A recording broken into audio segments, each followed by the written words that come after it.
नमस्कार, मैं रविश कुमार। मध्य प्रदेश के व्यापम घोटाले की व्यापकता की चपेट में बीजेपी के नेताओं के साथ साथ राष्ट्रीय स्वयंसेवक संघ के नेताओं के भी नाम आने लगे हैं। पिछले एक साल से यह घोटाला जांच के स्तर पर ही है और आए दिन किसी न किसी नए मोड़ पर पहुंच जाता है। व्यावसायिक परीक्षा मंडल यानी व्यापम मेडिकल इंजीनियरिंग से लेकर कई प्रकार की सरकारी नौकरियों में भी भर्ती को आयोजित करता है। इसके माध्यम से करीब ऐसा बताया जाता है कि 1.5 लाख भर्तियां हुई हैं। उनमें कितनी वाजिब हैं और कितनी नाजायज अब तो जांच से ही पता चलेगा, मगर 2008 से पहले का कोई डॉक्यूमेंट ही नहीं है, ऐसा भी कहा जाता है। पुलिस की पाइप द्वारा जल छिड़काव का यह दृश्य भोपाल स्थित मध्य प्रदेश के मुख्यमंत्री शिवराज सिंह चौहान के घर के बाहर का है, जब कांग्रेस के नेता कार्यकर्ता व्यापम घोटाले को लेकर घेराव करने पहुंच गए। शुक्रवार की सुबह कई अखबारों और न्यूज चैनलों पर यह खबर चली कि व्यापम घोटाले के मुख्य आरोपियों में से एक पंकज त्रिवेदी ने बयान दिया है कि उन्होंने 2012 में फूड इंस्पेक्टर की नौकरी में मिहिर नाम के एक व्यक्ति को पास कराने में मदद की। कथित बयान की कॉपी भी चैनलों पर चलने लगी, जिसमें कहा गया कि मिहिर की सिफारिश गिरफ्तार पूर्व मंत्री लक्ष्मीकांत शर्मा ने की थी, क्योंकि वह राष्ट्रीय स्वयंसेवक संघ के बड़े पदाधिकारी सुरेश सोनी का करीबी था। मिहिर आरएसएस के पूर्व प्रमुख दिवंगत केसी सुदर्शन का भी सहायक रहा है। इस मामले में गिरफ्तार होने के बाद इस वक्त मिहिर जमानत पर बाहर है। एसटीएफ के सूत्रों ने हमारे सहयोगी को बताया है कि दिवंगत नेता सुदर्शन या सोनी की भूमिका इस घोटाले में सुनिश्चित नहीं की जा सकती है, इसलिए अभी तक एसटीएफ ने इन्हें आरोपी नहीं बनाया है। पंकज त्रिवेदी ही व्यापम का निदेशक और परीक्षा नियंत्रक था, जो अब जेल में है। आरएसएस प्रमुख मोहन भागवत ने आज कहा है कि कानून अपना काम करेगा, हमें इसकी कोई चिंता नहीं है।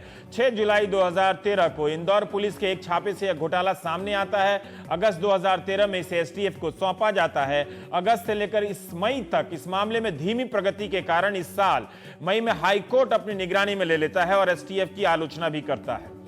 फर्जी तरीके से न जाने कितने मुन्ना भाई डॉक्टर बन गए होंगे। यही नहीं, घूस देने वाले छात्रों को लाभ पहुंचाने के लिए अन्य भर्ती परीक्षाओं के भी नियम बदले गए। 2012 तक कई भर्तियां संबंधित विभागों से ही होती थीं, मगर उनसे लेकर व्यापम को सौंप दी गई। सब इंस्पेक्टर की भर्ती में 33% फिजिकल टेस्ट के अनिवार्य था। कथित रूप से घूस देने वाले परीक्षार्थियों को लाभ पहुंचाने के लिए इसे 2012 में 20% किया गया। फिर 2013 में इस फिजिकल टेस्ट को ही समाप्त कर दिया गया। जिन घूस देने वाले छात्रों के सब इंस्पेक्टर में नहीं हुए तो उन्हें वादा किया गया कि आपको परिवहन आरक्षक की वैकेंसी जब निकलेगी तो उसमें एडजस्ट किया जाएगा। एसआरटीओ कांस्टेबल की भर्ती के लिए भी फिजिकल टेस्ट अनिवार्य हुआ करता था। 2012 में इस नियम को ही समाप्त कर दिया गया। जनवरी 2012 तक परिवहन आरक्षक की भर्ती पुलिस करती थी, मगर जुलाई 2012 में करीब 8000 पदों की भर्ती का जिम्मा व्यापम को दिया गया। मध्य प्रदेश के अखबारों में यह भी छपा है कि परिवहन आरक्षक की भर्ती के कुछ नियम ऐसे बनाए गए थे जिससे सिर्फ मध्य प्रदेश के लोगों को ही नौकरी मिले। मगर जब यह पता चला कि दूसरे राज्यों के परीक्षार्थी ज्यादा घूस देते हैं, तो इस नौकरी के लिए अनिवार्य 2 नियमों को भी बदल दिया गया। 80 के दशक में अर्जुन सिंह के बनाए नियम की नौकरी से पहले राज्य के रोजगार कार्यालय में पंजीकरण जरूरी है, और 98 में दिग्विजय सिंह ने नियम बनाया था कि 10वीं और 12वीं पास मध्य प्रदेश से ही होना चाहिए। पहले रोजगार कार्यालय में पंजीकरण वाला नियम जुलाई 2012 में बदला गया, फिर जनवरी 2013 में 10वीं 12वीं पास वाला नियम बदल दिया गया। तब 7500 भर्तियां हुई थी। व्यापम घोटाले का एक और पहलू है सूचना का अधिकार नियम। पहली बार इसका इस्तेमाल घूस देने और सिस्टम की आंख में धूल झोंकने में हुआ है। जिन छात्रों ने घूस दी उनसे कहा गया कि वे अपनी उत्तर पुस्तिका खाली छोड़ दें। बहुत हद तक इन छात्रों को कंप्यूटर में छेड़छाड़ कर नंबर पास दे दिया गया, मगर इनकी कॉपी पर तो था 0।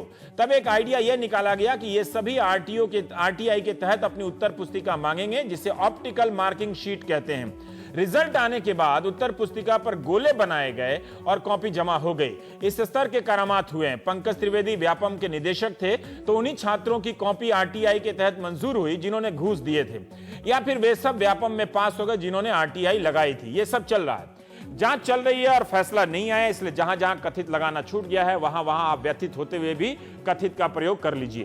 पंकज त्रिवेदी के भाई पीयूष त्रिवेदी राजीव गांधी प्रौद्योगिकी विश्वविद्यालय के कुलपति थे। सुधीर शर्मा जो बीजेपी के पदाधिकारी रहे हैं और एक टीचर से माइनिंग टाइकून टाइप के बन गए, इन दिनों फरार हैं और मध्य प्रदेश की पुलिस अभी तक नहीं पकड़ पाई है। सुधीर शर्मा और जेल में बंद मंत्री लक्ष्मीकांत शर्मा के संबंधों के कई प्रसंग मीडिया में आ चुके हैं कथित रूप से। अब इसे एक और पहलू को ध्यान में रखिएगा। सुप्रीम कोर्ट ने मृदुलधर बनाम भारत सरकार के मामले में फैसला दिया कि मेडिकल संस्थाओं के एडमिशन फी पर निगरानी के लिए एक नियामक बने और इसके बाद admission and fee regulatory committee AFRC बनाई जाती है। इसके चेयरमैन बनाए जाते हैं हर्षवर्धन तिवारी, जो 2007 से 13 तक इस पद पर रहे हैं। दिग्विजय सिंह सरकार के समय तिवारी जी को कई तरह की अनियमितताओं और अकुशलता के आरोप में भोपाल विश्वविद्यालय के कुलपति पद से बर्खास्त किया जाता है और इस घोटाले में शामिल लोगों के नाम और करतूत का जो स्वर्णिम चतुष्कोण बनता है, वो जो क्वाड्रेंगल होता है, वो इतना तो है कि इशारा करता है कि यह घोटाला किसी किरानी चपरासी के खुरापाती दिमाग की देन नहीं है। इसे अंजाम देने वाले राजनीतिक पृष्ठभूमि का लाभ उठाते रहे हैं और लाभ पहुंचाते भी रहे होंगे। घोटाला हुआ है क्योंकि खुद मुख्यमंत्री शिवराज सिंह चौहान ने विधानसभा में कहा कि 1000 भर्तियां गैर कानूनी तरीके से हुई और यह हमारे माथे पर कलंक है। राजनाथ सिंह भी जोरदार बचाव कर रहे हैं। कांग्रेस CBI जांच की मांग कर रही है। हालांकि उनका भी एक नेता इसमें पकड़ा गया है। जिन छात्रों का इन वर्षों के दौरान हक मारा गया, उनके सपनों की लूट हुई, वो मांग करने लायक भी नहीं बचे। एज निकल गया। प्राइम टाइम में हम बात करेंगे। सत्यदेव कटारे साहब हैं और भोपाल से जो विपक्ष के नेता हैं कांग्रेस की तरफ से MP विधानसभा में, आनंद प्रकाश हैं, एडवोकेट हैं। इस मामले में इन्होंने बताया कि इनकी बेटी जब कई बार नहीं कर पा रही थी तो इन्होंने तफ्तीश की प्रक्रिया शुरू की और अब काफ़ी कुछ जानते हैं। आपकी कोई राजनीतिक प्रतिबद्धता होगी तो वो भी बता दीजिएगा हमारे दर्शकों को। GVL नरसिम्हा राव हैं जो मध्य प्रदेश की व्यवस्थाओं से भी कभी किसी स्तर पर जुड़े रहे हैं और BJP के नेता हैं। जीवेल साहब, मेरा सवाल ये है कि RSS के नेताओं का नाम, आज सुरेश सोनी जी का नाम आ गया। हालांकि STF ने कहा है कि अभी वैसा नहीं है, लेकिन उससे पहले भी कई छोटे स्तर पे नाम आए हैं। सुधीर शर्मा का नाम आया कि जिनका घर कभी सुरेश सोनी जाते थे और इस तरह की उनकी तरक्की हुई। वो आदमी अभी तक फरार है। मेरा सवाल ये है कि कैसे मान लिया जाए कि मध्य प्रदेश की सरकार, अगर RSS के बड़े बड़े नेताओं के नाम आ रहे हैं और उसके तहत चलने वाली STF इतनी तटस्थता से जांच कर पाएगी, तो क्यों ना एक बार के लिए सोचा जाए कि CBI की मांग थोड़ी सही है, क्योंकि उमा भारती भी एक बार मांग कर चुके हैं। मुझे आश्चर्य होता है कांग्रेस पार्टी को और मीडिया को अचानक CBI में बहुत ज्यादा विश्वास होने लगता है। और आपका विश्वास अभी तक बना हुआ है, ये मुझे बहुत खुशी हुई। जो STF BJP का वो कांग्रेस ब्यूरो ऑफ इन्वेस्टिगेशन अभी तक जो STF कांग्रेस के कार्यकाल में ऐसा रहा, अब नहीं जो STF की जो इन्वेस्टिगेशन अभी हो रही है ये हाईकोर्ट की निगरानी में हो रही है। हाईकोर्ट पूरे मामले, हाईकोर्ट के यहाँ केस दर्ज है। इन्वेस्टिगेशन मामले में कांग्रेस सरकार दिया करती थी कि सब चीज निष्पक्ष चल रहा है, अगर हम दोषी होंगे तो सुप्रीम कोर्ट के निगरानी में चल रहा है। बात उसका नहीं है, बात इसकी है कि STF इतने दिनों तक नहीं परफॉर्म कर पाया और कई राज्यों के सरगना, अभी MPPSC जो उसका भी पर्चा लीक हुआ, दिल्ली में कोई उससे जुड़ा हुआ गिरफ्तार कर लिया गया है। तो इतना सारा उसका पहलू आ रहा है, तो आपकी अपनी राजनीतिक ईमानदारी के लिए आप इतने STF पे क्यों लड़े हुए हैं और RSS के लोगों के नाम आ रहे हैं? घोटाला हुआ, ये तो आप मानते हैं कि ये घोटाला हुआ है? बिल्कुल गलत काम हुआ है। हाँ, इसी को लेकर इन्वेस्टिगेशन हो रहा है। हाँ, और STF ने एक पूर्व मंत्री को, राज्य के पूर्व मंत्री को, एक खास नेता को उन्होंने अरेस्ट किया है इसी मामले में। उनका OSD अभी तक फरार है। वो STF फरार है, तो अभी पुलिस STF पूरी कोशिश कर रही है। हाँ। STF ने कुछ इनाम भी घोषित किया है, 5000 रुपया, जो भी हो, जो सूचित करेंगे उसको। तो आज नहीं है तो कल उनको कानून के दायरे में आना ही पड़ेगा। कोई भी कानून से इस तरह भाग नहीं सकते हैं। लेकिन जिस प्रकार कांग्रेस पार्टी जिस प्रकार इसको राजनीतिकरण कर रही है, अपने दिवालापन दिखा रही है, जिस प्रकार मैं इसको राजनीति नहीं, अब आप जो सवाल उठाए वो अलग सवाल है। कांग्रेस पार्टी जिस प्रकार मुख्यमंत्री जी शिवराज सिंह चौहान जी पर पर्सनल आरोप जिस प्रकार के हर दिन करते आ रही है, जो सारे गलत झूठे साबित हुए हैं। मैंने उसका जिक्र नहीं किया। नहीं, आपने नहीं किया। मैं एक पॉलिटिकल चर्चा है, इसलिए उसको घोटाला हुआ। लाखों छात्र मध्य प्रदेश नामक राज्य के इस वक्त कितना मतलब विचलित होंगे। बिल्कुल। जो वो तीन अभी मैं शिवराज सिंह चौहान को किसी कार्यक्रम में बच्चों को उपदेश देते हुए गीता का सुन रहा था और वो कह रहे थे कि आप पढ़ो, आप बढ़ेंगे तो देश बढ़ेगा। आप बिल्कुल उनकी मतलब किस लिहाज से आप उनको विश्वास दिला रहे हैं? रवि जी, मतलब शिवराज 1,86,000 भर्ती आपके राज्य में हुई है और सब संदिग्ध हो गई हैं। अब देखिए शिवराज, इसी गलत काम हुआ, घोटाला हुआ, उस जो भी दोषी है उनको बिल्कुल सजा मिलेगी, बट लेकिन शिवराज जी के तरफ उंगली उठाना, क्यों नहीं उन पर सवाल उठाना, मैं मानता हूं मध्य प्रदेश की जनता, मध्य प्रदेश की जनता इसको नकारी है। ओएसडी से पूछताछ हो गई है तो क्यों ना उंगली उठाया जाए? नहीं, पूछताछ उनको इस देश में मनमोहन सिंह पे सब पे सवाल उठ सकते हैं। क्या आपने कभी उठाया? क्यों लगा? क्या मीडिया ने मनमोहन सिंह पर कोई सवाल उठाया? क्या बात करते हैं? नहीं, कभी नहीं उठाया। उनके चुप रहने पे इतनी सारी आर्टिकल है। आप आपने देखिए, पॉलिटिकल अटैक किया होगा, इसी प्रकार की हर तरह का सवाल उठा है। नहीं उठे 2 साल में उनकी सरकार पे भ्रष्टाचार के जितने मामले हैं, आप लोग ही यही मैं अपना बता सकता हूं कि अनगिनत कार्यक्रम में आप लोगों ने आके उनकी अच्छी खासी धुलाई की है और हम लोगों ने भी खूब सवाल किए। उनकी सरकार की आलोचना आप सबने की, मैं आलोचना नहीं, सीधा सीधा सवाल बिल्कुल किया, सवाल करप्ट है, इतिहास की सबसे भ्रष्ट सरकार है, ये कहा गया। शिवराज जी पर उंगली उठाना, इसलिए मैं मानता हूं आज भी मध्य प्रदेश की जनता की पूरा बात है कि आप लोग सुशासन का दावा करते थे। आपके राज्य में इतने संगठित तरीके से इतना साल तक ये सवाल मैं पिछले कार्यक्रम में पूछा, मैं नहीं पूछना चाहता। आप सवाल पूछेगा, ये 94 से चलते आ रहा है। इस प्रकार वही की खबर है ना, इस प्रकार टेलीकॉम घोटाला आपके समय से चल रहा था और कोयला घोटाला आपके समय से चल रहा था। गलत काम, कांग्रेस और बीजेपी के राज में घोटाला हो जाए तो हम कैसे सवाल पूछें? इसमें रवि जी, इसमें जो भी दोषी है उनको बिल्कुल दंड दिया जाना चाहिए। इन्वेस्टिगेशन पूरी तरह 2008 से पहले के डॉक्यूमेंट जो आपके अपने नियम के अनुसार, यूपीएससी के जो लोकसभा आयोग का नियम है कि 10 साल तक डॉक्यूमेंट रखना है और 20 साल तक रिजल्ट रखना है। ये कहा जा रहा है, खबरें आ रही हैं कि मैं कहूं जो भी सवाल कांग्रेस पार्टी पिछले 3 दिन से 4 दिन से सप्ताह से उठा रही है, वो सब के सब झूठे हैं, बिल्कुल दिवालापन है, ये भी और एक नौटंकी है। मैं एक बताऊंगा। टाइम्स ऑफ इंडिया की खबर कोट कर रहा हूं जो 24 फरवरी 2014 को छपी है, जिसमें ये अभी कटारे साहब जो हमारे साथ जुड़े हैं, कटारे साहब सत्यदेव जी, वो उनको चिट्ठी लिख रहे हैं मोहन भागवत जी को कि आप जिस कॉलेज में आपका कार्यक्रम चल रहा है उसका प्रोप्राइटर किसी डेंटल घोटाले में कुछ ही दिन पहले जेल में रहकर आया है। एलन सिटी कॉलेज कोई कॉलेज है ना, और वहां पर आरएसएस का कार्यक्रम चल रहा है। तो आप ये भी देखिए और आप अपने प्रभाव का इस्तेमाल करते हुए इसे सीबीआई से जांच कराने की मांग कीजिए। इसमें कौन सा बड़ा नौटंकी है? अगर कोई घोटाला हुआ है, नहीं, आप बड़ा मैं एक की कल्पना, अभी यूपी में भी किसी नौकरी में यादवों की संख्या भर गई है। मुझे नहीं मालूम कि आप लोग फिर उसको कैसे उठाएंगे, उठाना चाहिए। उन्होंने जो आरोप लगाया मुख्यमंत्री पर वो सारे गलत हैं। उसके बाद वो सारे नहीं, आप पॉलिटिकल गलत सवाल उठा रहे हैं। उससे क्या व्यापम घोटाले का ये जो तस्वीर है वो पीछे हट जाती है? वो ये अलग विषय है, इस पर हम चर्चा करेंगे। लेकिन कांग्रेस पार्टी जिस प्रकार, सुधीर शर्मा कौन है? एक सेकंड मुझे कांग्रेस पार्टी जिस प्रकार इसको इस्तेमाल करके, ये गलत काम हुआ, दोषी को पकड़ना चाहिए, सजा होनी चाहिए। लेकिन मुख्यमंत्री पर जिस पार्टी का नेता गांधी परिवार 2000 करोड़ के घोटाले में लिप्त है, उनके जो राज्य की नेता, तो आपको रॉबर्ट वाड्रा में अभी तक आपने कोई केस फाइल नहीं किया, आप लोगों ने इतना मामला उठाया नहीं। कल जो कोर्ट हम भटकते नहीं। कांग्रेस पार्टी, देखिए आपके चीफ मिनिस्टर ने कहा कि घोटाला हुआ है। ये कैसा घोटाला हुआ है कि इसकी कोई नैतिक जिम्मेदारी सीएम तक नहीं जाती? मुझे बताइए, कोई नैतिक जिम्मेदारी क्यों नहीं जाती है? ये आपने कभी नैतिकता का परिचय दिया है?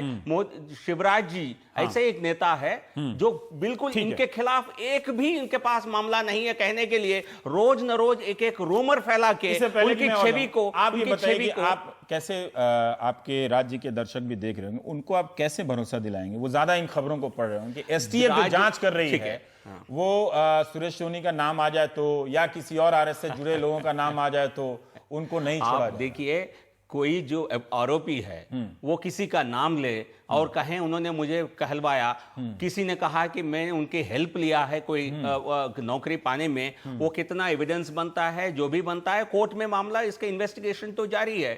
बट लेकिन ये कारण भी हो सकता है, आरोपी बड़े बड़े नाम इसलिए ले रहे हैं, उनमें सुदर्शन जी का भी नाम ले रहे हैं जो दिवंगत नेता है। ठीक है, आज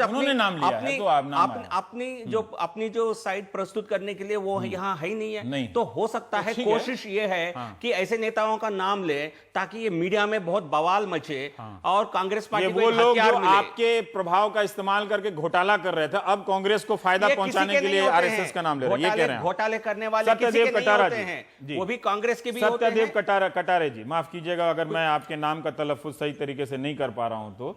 कटारे साहब, सत्यदेव जी, मैं ये जानना चाहता हूं कि व्यक्तिगत आरोप अभी आप छोड़ दें यहां पर, जो जीवीएल साहब कह रहे हैं, मैं आपसे ये जानना चाहता हूं कि ऐसा क्या सवाल है, पॉइंटेड क्वेश्चन, जो आप जीवीएल साहब से इस वक्त पूछना चाहेंगे इस घोटाले से संबंधित, जिसका जवाब शायद इनके पास ना हो, और जो मैंने पूछ लिया वो वाला मत पूछिएगा, हाँ, समय बचाने के लिए। जी हाँ, रिपीट नहीं करूंगा। रवीश जी, पहला तो सवाल ये है कि मुख्यमंत्री न केवल मुख्यमंत्री थे बल्कि चिकित्सा शिक्षा विभाग के मंत्री भी थे। अच्छा। और जब व्यापम घोटाले का मामला आया, सबसे पहले एफआईआर 2006 में भोपाल के शाहपुरा थाने में हुई, और दूसरी एफआईआर जो नितिन महिंद्रा जेल में है उन्होंने 2009 में एमपी नगर थाने में करवाई।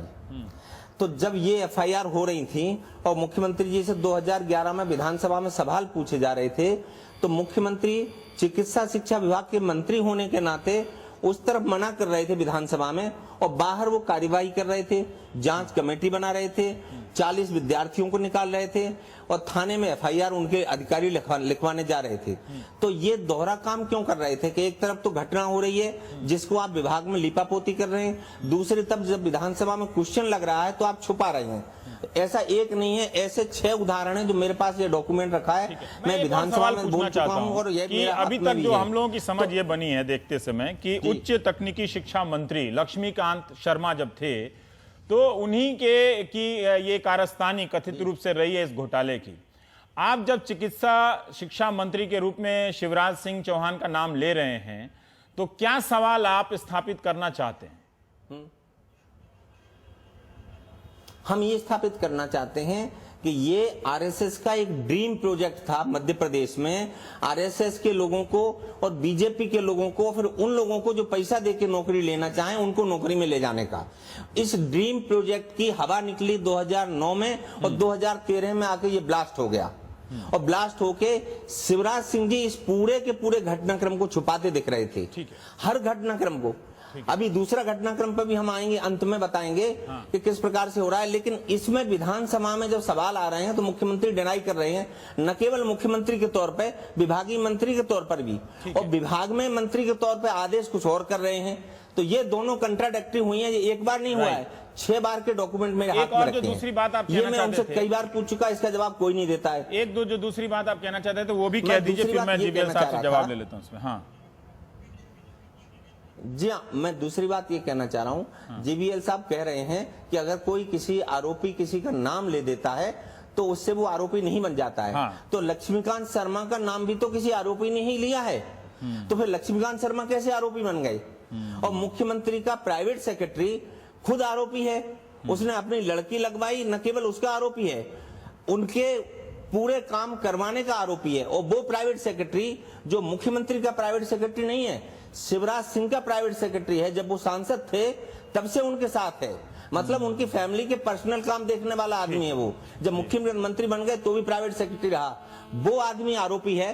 तो मुख्यमंत्री के सचिवालय तक जब जड़ें जा रही हैं और मुख्यमंत्री डिनाई कर रहे हैं बाहर विधानसभा में, तो हम कैसे मान लें कि वो शामिल नहीं है? इसका जवाब मुख्यमंत्री तंत्र लेके बैठे हैं, एक तो वो चिकित्सा शिक्षा मंत्री हैं और उनके रहते हुए मध्य प्रदेश में पता नहीं कौन व्यापम में क्या क्या हुआ, कितने फर्जी डॉक्टर बन गए हैं, तो उनकी जिम्मेदारी बनती है कि नहीं? और दूसरा सवाल जो वो मैं बता रहे, इन दोनों का जवाब। आप देखिए उस किस समय ये जो सच्चिदेव जी कह रहे हैं, मैं 2006 की स्थिति को नहीं जानता हूं। वो यदि मंत्री थे, आप कह रहे हैं कि उन्होंने विधानसभा में कुछ कहा और बाहर उन्होंने कुछ कार्रवाई की, ये नहीं, अगर वो चिकित्सा शिक्षा मंत्री हैं तो उनकी कोई जिम्मेदारी बनती है? उनके प्राइवेट सेक्रेटरी अगर पकड़े जाते हैं, पूछताछ हो रही है, अभी पकड़े नहीं गए हैं, जब उनको फोन कॉल गए हैं, ऐसी भी खबरें आ रही हैं, नैतिक अपने स्तर पर है, लेकिन जब उनको जानकारी नहीं है, आप देखिए मनमोहन सिंह जी के हस्तक्षेप के बाद, उनकी हस्तक्षेप के बाद उसको स्कैम किया गया, 2G स्कैम किया गया, उनके सब नॉलेज में है,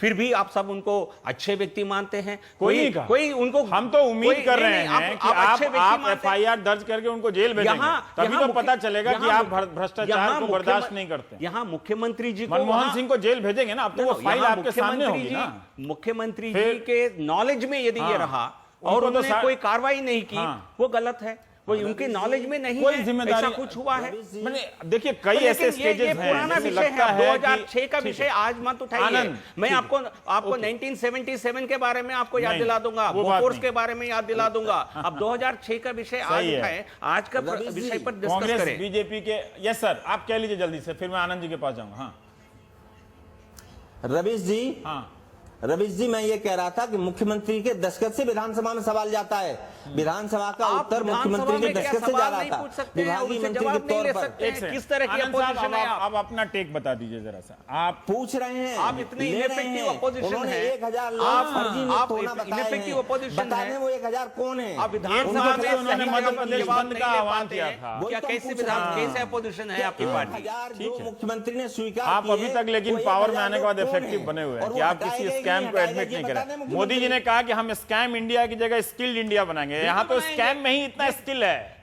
इधर तो स्कैम में ही इतना स्किल दिख गया है रवि कि मैं जी, तो कहना नहीं चाहिए। मैं तो अपने राज्य से आता हूँ जहां मैं ऐसी चीजें सुना करता था। मध्य प्रदेश की ऐसी छवि तो मेरे पास नहीं थी। लेकिन गलत हुआ है। हाँ, कोई गलत हुआ है नहीं, उसके गलत लिए नहीं उसके हुआ। लिए इसकी व्यापकता देख के मैं हैरान हूं कि ऐसी कोई नौकरी नहीं बची तो है जहां आज ये से हुआ। नहीं, ये तो दिग्विजय सिंह के तो कार्यकाल आप से आके हो रहा क्या है। रोक ली? तो आप किस लिए आए? आप किस लिए आए अब सत्ता ठीक में? है, कि रोकेंगे ना? आपसे आप हमसे जनता हाँ। अपेक्षा रखती है, मैं हाँ। मानता हूं इस बात ठीक को। है। लेकिन उसके बावजूद आपने ये सब उठाया 2006 वो में, अब सब- 8 में, 10 में, 12 में। जनता आपको जिस जनता को प्रकार ही से दे दो, ये नकारा, सब जनता का है। जिस ऊंचे प्रकार से महल सुहाने। नकारा, फिर आनंद साहब, 2014 में नकारा, ठीक है, उसके ठीक है। बाद भी आपको हाँ। लगता है किसी प्रकार की आक्रामक करके हम मोदी उनकी शिवराज मुझे लगता है कि ये कार्यक्रम थोड़ी बहुत जनता भी देख रही होगी। आनंद साहब, एक सेकंड, सत्यदेव साहब, नहीं अब झगड़ा नहीं करते, जीवेल साहब झगड़ा नहीं करते। सत्यदेव साहब जी, मैं आपसे जानना चाहता हूं कि आपकी नजर में ऐसा क्या हुआ है, ठीक है, जी, जिसकी जिम्मेदारी जी, सरकार की तरफ नहीं जाती? सरकार मतलब मुख्यमंत्री। और क्या ये सिर्फ राजनीतिक मामला आपको लगता है? छोड़ दीजिए,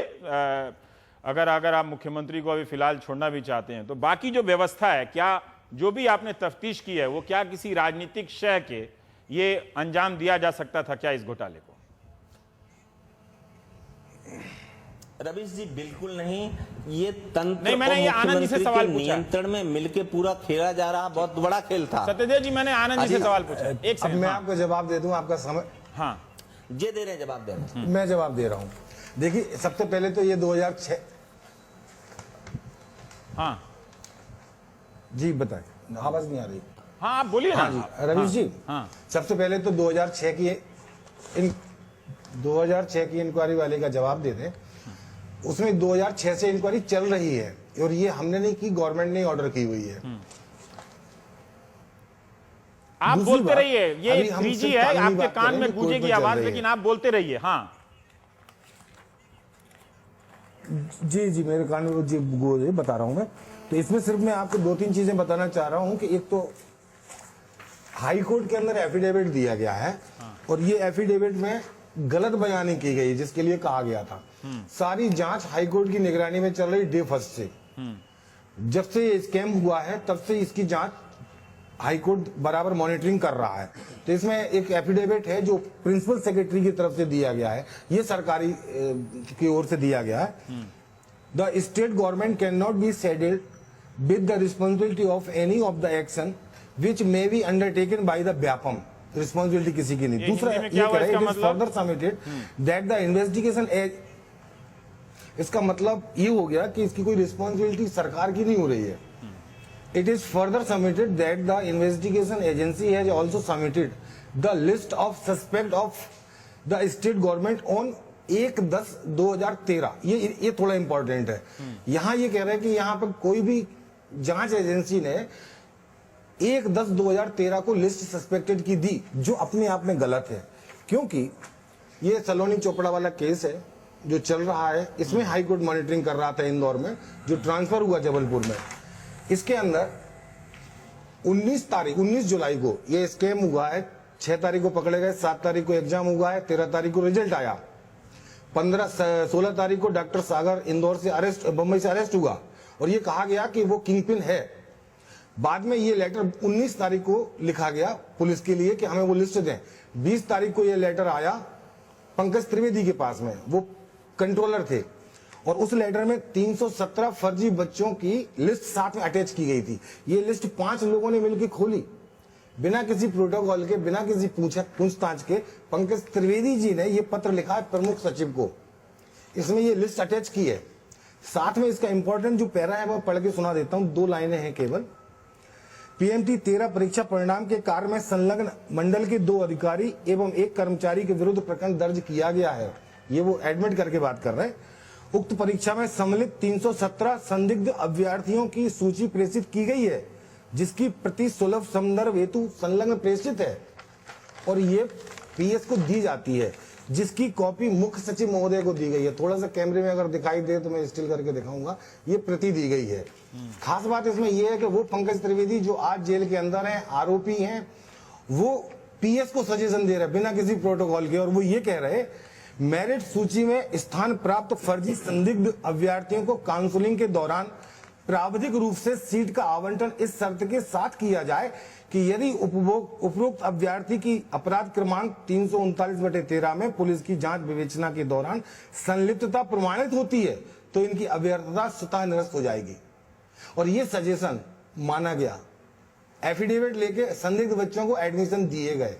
ये कोर्ट की बात है। इस पर जवाब, एक तो ड्राफ्टिंग बहुत अच्छी है कि राज्य सरकार की जिम्मेदारी नहीं है, जबकि शिक्षा मंत्री पकड़े जाते हैं। अब देखिए वो जो पंकज त्रिवेदी की कारस्तानी है कि जो इनको एडमिशन दिया जाए, कंडीशनल एडमिशन दिया जाए। चाह रहा हूं जो नियम आप जी, तो आपकी बहुत अच्छी वो थी, आपने कहा नियम फर्जीवाड़ा। एक रवीश जी, हाँ, ठीक है, बस थोड़ी तस्वीर दिखाना चाह रहा हूँ आप ही की शैली में। हाँ, एक 98 में पुलिस परीक्षा नियम थे, 3 नियम हटा दिए गए। 2012 में 1 नियम हटाया गया, पुलिस की भर्ती परीक्षा की गई। ठीक है, जांच कर रही थी पुलिस, और उसी पुलिस को भर्ती की भर्ती करने के लिए व्यापम को रिस्पॉन्सिबिलिटी दे दी गई।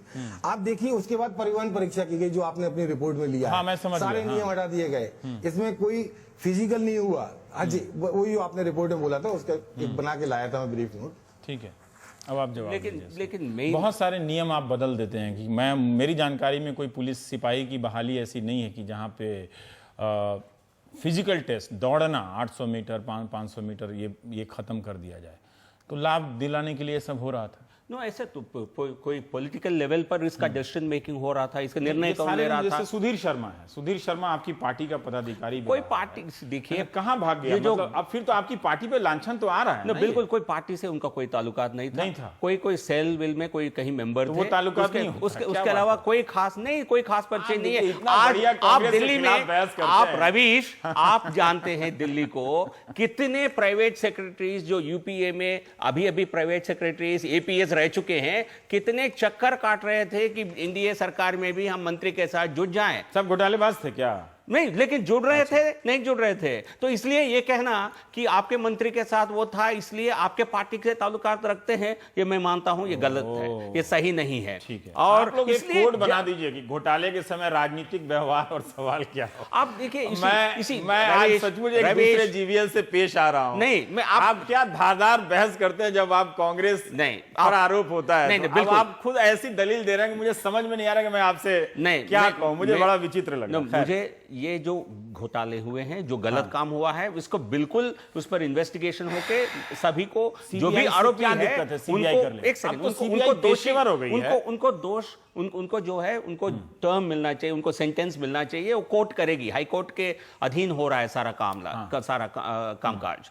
जहां तक ये राजनीतिक पहलू है, आई थिंक पूरे कोशिश ये रही है पिछले सप्ताह में 10 दिन में किसी प्रकार कीचड़ उछालने की मुख्यमंत्री पर, वो मैं समझता हूं वो ही गलत है। नहीं, ये बिल्कुल एक साजिश है, कर रहे हैं, एक साजिश है। मनमोहन सिंह को लगा क्या क्या नहीं कहा। नहीं, बिल्कुल नहीं, आप किसी ने मनमोहन सिंह को पूरी तरह छूट, गांधी परिवार को पूरी तरह छूट, किसने छूट? गांधी परिवार को पूरी तरह छूट दी है। छूट सबने दिया है, आपने दिया है, पूरे मीडिया ने दिया है, किसी ने नहीं दिया, सबने दिया है। आप झूठ बोल रहे हैं। नहीं, बिल्कुल बिल्कुल। तो अब आप ये अजीब बात करें, मुख्यमंत्री पर 44 सीट दिया, अगर लोग छूट देता तो उनको 44 सीट गांधी परिवार पर, राहुल गांधी पर कोई आरोप होता दलीलों के सहारे ले रहे हैं। आपके राज्य में कैसे ये घोटाला हो गया, आप बताइए। नहीं, घोटाला शिवराज सिंह चौहान किस हक से छात्रों से कह सकते हैं कि तुम बढ़ोगे तो देश बढ़ेगा? ये आप बताइए। मध्य प्रदेश की जनता उनसे विश्वास करती है। तो इसलिए कोई कांग्रेस सवाल ही पार्टी नहीं। करे ना करे उससे कोई फर्क मतलब नहीं जनता पड़ता ने है। मैंडेट दे दिया तो सवाल खत्म। जनता आगे भी ठीक। मैंडेट देगी, फिर तो जनता देते तय करेगी। रहेगी। नहीं, जनता इसका ने देखिए, मैंडेट दिया है नहीं, और एक उनके गलत बात। जनता के समर्थन नहीं, उनके साथ सर है। देखिए, मैं समय धीरे धीरे हम बढ़ रहे हैं, पर ये दलील ठीक नहीं है। वो आप बहुमत है और उसका सब कोई सम्मान करता है। एक घोटाला हुआ है, उस पर सवाल करने का मतलब ये नहीं है कि हम उस बहुमत या उस बहुमत के नहीं, विवेक पर बिल्कुल नहीं सवाल है, कर रहे हैं। बिल्कुल ठीक है? नहीं है, बट लेकिन वो तो- बार बार जनता का हाँ। जनादेश मिलना हाँ। और कांग्रेस पार्टी को नकारना, मैं तो उससे एक मैसेज- घोटाले की बात कर रहा हूं, मैं चुनाव के बाद की तो समीक्षा नहीं कर इसलिए रहा हूं। घोटाले का पूरी ना? तरह जांच होनी चाहिए। हाँ। जो भी आरोपी है उनको कड़ी कड़ी सजा हाँ। मिलनी चाहिए, बट लेकिन इसको एक राजनीतिक रंग दे करके मुख्यमंत्री मैं तो पर भाई फैक्ट ही पूछ रहा था। उन्होंने जो नियम बताया आनंद जी ने, वो भी आप उस पे उसी न, वो पे जवाब इसीलिए वो आरोपी बने हुए हैं। जी। इसलिए त्रिवेदी आज कटघरे अगर में खड़े अगर हैं। सत्यदेव जी इस पर राजनीति ना की जाए तो कैसे सवाल किया जाए? आप कैसे करना चाहेंगे? चलिए आप एक सवाल कर लीजिए जरा ढंग से। रवीश जी, मैं पूछना चाहता हूँ। हाँ जी हाँ, इस घोटाले में 4 तरह के लोग आरोपी हैं। हाँ पहले तो वो आरोपी हैं जो छात्र हैं या जिन्होंने अपनी नौकरी लगवाई है, उनके परिजन हैं। दूसरे आरोपी वो हैं जिन्होंने पैसा लेकर के नौकरी लगवाई या एमबीबीएस में एडमिशन करवाया। तीसरे वो आरोपी होना चाहिए जिन तक वो पैसा पहुंचा। चौथा वो आरोपी हैं जो इनको संरक्षण दे रहे हैं और नियम बदल रहे हैं। इसमें रवीश जी, एसटीएफ अभी कर ये रही है कि उन छात्रों को पकड़ रही है, उनके पेरेंट्स को पकड़ रही है, उनको जेल में डाल देती है। वो जिनको पैसा देते हैं उनको टच नहीं कर रही है। फिर जो पैसा ऊपर तक पहुंचा रहे हैं उनको टच नहीं कर रही है, और जो नियम बदल रहे हैं और जो संरक्षण दे रहे हैं उनकी तरफ तो देख ही नहीं रही है। ये एसटीएफ की यहाँ जांच चल रही है। इस जांच से क्या निष्कर्ष निकल रहा है? और हाई कोर्ट की निगरानी का भी अगर आप कहो तो मैं थोड़ा सा उल्लेख कर दूं। हाई कोर्ट की निगरानी इस तरीके से हो रही है कि हाई कोर्ट रहता है, जो एसटीएफ के वकील हैं वो रहते हैं या उनके अधिकारी रहते हैं, और सरकारी वकील रहता है। जो प्राइवेट कंप्लेनेंट हैं, जो पीड़ित पक्ष है जिसने शिकायत की है, वो वहां मौजूद नहीं रहता है। ये तो हम कोर्ट क्या पे हम नहीं, कहना कोर्ट पे चाहते कैसे हैं आप सवाल करते हैं? एसटीएफ ने क्या जवाब दिया है? वो विश्वास वो नहीं, सीबीआई की मांग करना इसका मतलब नहीं है कोर्ट पे विश्वास नहीं है, लेकिन आप कोर्ट की प्रक्रिया पे आप सवाल नहीं कर सकते। मैं मुझे सवाल उठा रहे हैं। आनंद साहब मैं ये जानना चाहता हूँ कि इसके अलावा क्या आप कोई ऐसी बात बता सकते हैं जिससे लगे कि ये घोटाला मतलब वो किरानी चपरासी के स्तर का नहीं था, इसमें एक राजनीतिक गिरफ्तारी लड़कों तक हो रही है, उसके ऊपर क्यों नहीं हो रही है? ठीक है आनंद साहब 1 मिनट है सर आपके पास। हाँ रवीश जी, ये तो सिर्फ आगाज है। अभी तो नियमों पे जो बात आई है, मेरे पास बहुत लोग आते हैं कागज लेके और बोलते हैं ये वकील साहब देखिए, इसको समझिए, ये क्या है। तो इतनी कई ऐसी नौकरियां हैं कि जैसे टेक्निकल डिपार्टमेंट में नॉन टेक्निकल्स को भर दिया गया और उसका नोटिफिकेशन भी नहीं किया गया। अभी ये तो शुरुआत है, किताब के पन्ने पलटे जाएंगे तो कहानी कुछ ज्यादा बड़ी है। जितनी दिखाई दे रही ये सिर्फ प्रारंभ है, इसके आगे जाके कुछ ज्यादा ही गंभीर स्थिति हो जाती है। हमने एक सवाल किया था, मैं भी छवि उनकी भी हम बड़ी तारीफ करते थे हम लोग कि उनके राज्य में ऐसा हुआ है, मैं और वो सिर्फ ये कह दें कि कानून अपना काम कर रहा है। मतलब आप दूसरे से नैतिकता के तमाम सवाल पूछ ले, उनसे हम पूछे भी ना। बताइए, आप हैरान नहीं हुए कि आपके मध्य प्रदेश में ऐसा हुआ? मध्य प्रदेश के राज्य में ऐसा हुआ, इस बात का दुख है, बिल्कुल दुख है। गलत वो हुआ, 96 से भी अगर हो रहा था तो आपने उसके क्यों नहीं लिए- रोका? फिर आपका कांग्रेस के बदले आने का क्या मतलब है कि वो भी चलता ही रहता है? लेकिन जिस प्रकार के झूठे आरोप कांग्रेस पार्टी ने किया है, वो उसका नहीं, माफी जो मांगे, हाँ। उसके माफी मांगे। वो ऐसे गलत आरोप न लगाए पार्टी बिना में सबूत। एक मानहानि विंग होना चाहिए कि हर आरोप पे मानहानि दावा उन पर तो ऑलरेडी किया घोटाले है पे बात मुख्यमंत्री पे। सर, लेकिन एक चीफ मिनिस्टर को पता होना चाहिए कि एक सिपाही की भर्ती में फिजिकल टेस्ट खत्म किया जा रहा है, आरटीओ की भर्ती में खत्म किया जा रहा है। ये सारे मामले आने के बाद भी 2013 में वो उसके बहाली करने का उसको सारा छूट दे रहे हैं व्यापम को। एक्शन क्या लिया इस दौरान? कोई बता सकते हैं अभी एक्शन क्या लिया जिससे पता चले कि शिवराज सिंह चौहान अपनी जानकारी में जितना समझ रहे थे, जान रहे थे, इसे रोकने का प्रयास? जितने अरेस्ट हुए हैं अभी 400 इस एक साल में हुए, हाँ। 400 से ज्यादा लोगों की अरेस्ट हुए हैं, 1000 से ज्यादा एडमिशन कैंसिल किए गए हैं। क्या ये राज्य सरकार की तरफ से ये इस तरह का निर्णय नहीं हुआ? तो मुख्यमंत्री इस पे क्या शामिल नहीं है? हर प्रयास कर, हर तरह के वो भी एसटीएफ ने किया या राज्य सरकार ने किया? राज्य सरकार नहीं किया। तो 400 लोगों को अरेस्ट किए, 1000 लोगों की कैंसिल कर दिया गया। मुख्यमंत्री अपनी एपीएस की जो नाम ले रहे, पीए के नाम ले रहे, पर्सनल सेक्रेटरी, प्राइवेट सेक्रेटरी नहीं थे वो, पर्सनल असिस्टेंट थे, उनके साथ को बहुत समय से रहे, उनको हटा दिया। तो मुख्यमंत्री पर किसी प्रकार की अगर आंचल सुधीर नहीं शर्मा आती नाम है। का व्यक्ति कांग्रेस शासित राज्य में होता तो आपके आरोप यही होते ना कि कांग्रेस के बड़े बड़े नेता सुधीर शर्मा को बचाने का प्रयास कर रहे हैं। जो राजनीति में परिपाटी है, मैं उसी परिपाटी के तहत आपसे ये सवाल पूछ रहा हूं। नहीं, ये आपके पास केंद्र केस के बारे सरकार में है, आपके पास राज्य सरकार है, कितनी सरकारें हैं आपके पास, लेकिन इनके पास फिर भी सुधीर शर्मा कोई नहीं, मैं सरकार सवाल में पूछ कोई रहा हूं। पद पे नहीं था, वो कोई पार्टी में भी कोई खास नहीं था। पर यदि ऐसे लोग जो सेल हैं, में तो ऐसे था। लोग हर पार्टी में होते हैं, जिसका मैंने उदाहरण दिया, जो कल तक कांग्रेस के साथ थे, आज किसी और पार्टी में आपकी लगना पार्टी में चाहते भी हैं, सुनते हैं इसलिए 100 हमने लोग आ सारे रहे हैं बंद जीत कर के दिया, कांग्रेस, पुराने कांग्रेस सारे दरवाजे बंद कर दिया देखिए, हमने। हम- इसलिए बड़े अजीब सबक- है कि जब सबक अजीब सीख है कि रहे हैं ना। राजनीतिक दल तभी बेहतर लगते हैं कि जब वो दूसरे पे आरोप लगा रहे होते हैं। जब उन पर आरोप लगता है तो वो आप प्रदर्शन में सारी वाक पटुता, आरोप मतलब- को मैं नहीं कर रहा है हूं, ना? इस कारण काम नहीं हुआ है, मैं नहीं कह रहा हूं, बट लेकिन मुख्यमंत्री पर जो आरोप लगा रहे हैं, शिवराज जी पर आरोप लगा रहे हैं, पुष्पित इस टाइप का हिंदी बोल देने से नहीं होता। मैं वो बोल रहे थे, वो पल्लवी पुष्पित टाइप के हिंदी बोल रहे रवि थे। जी कितने झूठ कहा गया, वो ठीक है, मैंने तो नहीं कहा, मैंने उस पे आपने उससे कहा, जुड़ा एक भी लेकिन सवाल कांग्रेस पूछा पार्टी आपसे। ने झूठ कहा नहीं कहा। एक भी अगर चीफ मिनिस्टर हाउस से अगर किसी आरोपी पर फोन गए हैं उतने 100 तो क्या माना जाए? ये गलत साबित हुआ। ये कहा आप मुझे और इसका ये क्या माना पुष्टि जाए करिए। इसका? ये तो गलत आप ही है, गलत साबित कर रहे हैं ना। अभी ये तो गलत कुछ नहीं, साबित ये होने का गलत सवाल उठा है, गलत है, ये गलत है, गलत है, बिल्कुल गलत है। कोई कॉल नहीं गए, 140 गए हैं, तो 39 सुधीर कॉल शर्मा गए इतना हैं। बड़ा ओएसडी कैसे बन गया ये बताइए? नहीं, एक तो ये है, नहीं, एक मैं आपको झूठ का एक पर्दाफाश करना चाहता हूं। तब ये और कहा उसको गया कि बताते-बताते मुख्यमंत्री ये भी कहिए कि नहीं, घोटाला झूठ में मुख्यमंत्री हुआ की था। नीस को नौकरी दी गई, डिप्टी कलेक्टर बनाया गया, किसी को ओबीसी को उनको ठीक है, मैं इस पे नहीं संतुष्ट था तो मैंने आपसे ये सवाल नहीं पूछा। उनको जानबूझकर किसी और कोटा में किया, ये भी झूठ साबित हुआ। आज Madhya Pradesh public service commission ने चलिए, क्लैरिफिकेशन दिया है। और एक नहीं, मुख्यमंत्री के परिवार पर आरोप लगा रहे हैं, वो नहीं रोज किसी न किसी का नाम लेते हैं। मुख्यमंत्री और परिवार पर आरोप नहीं लगा। नहीं, यदि है तो आप लगाइए, बट बिल्कुल बेबुनियाद लगाना आरोप चाहिए, लगाना, कभी बेबुनियाद लगाना आरोप लगाना, इस प्रकार का जलील। पर ये अजीब है। नहीं वो ठीक है, आप व्यक्तिगत आरोप और वो सब नहीं, ठीक है आप लोगों का। मुझे लगता है कि एक कोड ऑफ कंडक्ट होना चाहिए कि कोई घोटाला हो तो राजनीतिक दल का क्या व्यवहार हो, पत्रकारों का क्या व्यवहार हो। तो यार किसी को बचाया जा रहा है, आप नहीं कर रहे, किसी को बचाया जा रहा है, मालूम नहीं है। लेकिन नहीं, किसी को आपकी बचाया जा सीबीआई रहा जब है। पेशेवर हो चुकी है, एक अब कांग्रेस पूर्व- ब्यूरो ऑफ इन्वेस्टिगेशन नहीं एक है। पूर्व मंत्री को अरेस्ट किया गया। ये कोई लेकिन छोटा उसका काम ओएसडी है? भागा हुआ है। तो कितने उसके सारे लिए- दस्तावेज तोड़ उसके मिटा लिए दिए क्या गए। आप राज्य सरकार को दोषी देंगे? उनके लिए अलर्ट इशू नहीं, किया गया, राज्य कहीं सरकार- भी है उसको पकड़ेंगे। इस पूरे मामले में राज्य सरकार का कोई दोष नहीं है। अच्छा ठीक है, आपका समय समाप्त होता है आप सभी का।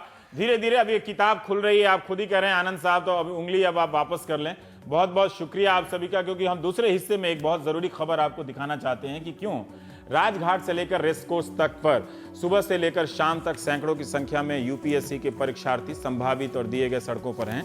और हिंदी प्रेमी इस सरकार में भी हिंदी के लिए संघर्ष क्यों करना पड़ रहा है? क्या यह सही है कि यूपीएससी की परीक्षा में इस साल हिंदी माध्यम के छात्रों की संख्या सिर्फ 26 रह गई है? और इसका कारण है सीसेट का पेपर, जिसकी हिंदी ऐसी रखी गई कि संस्कृत और उज़्बेक का विद्वान भी न समझ पाए। क्या इस पेपर के कारण हिंदी में मुख्य परीक्षा देने वाले छात्रों की संख्या 45% से कम होकर 15% तक रह गई है? हमारे देश में अजीब नियम है, संस्थाओं के प्रमुख खुद से तय कर लेते हैं कि नहीं बोले, वो चुप रह जाते हैं और आपके छात्र दर बदर धरना देते फिरते हैं। ब्रेक के बाद इस खबर को देखिएगा और तय कीजिएगा कि सारी पारदर्शिता क्या ट्वीट कर देना ही है? इन प्रमुखों को क्या इन छात्रों से नहीं संवाद करना चाहिए? और हिंदी प्रेम हिंदी में ट्वीट करना है या सभी भाषाओं के साथ एक बराबर का मानदंड कायम करने का प्रयास भी है? तो ब्रेक के बाद इस रिपोर्ट को देखिएगा।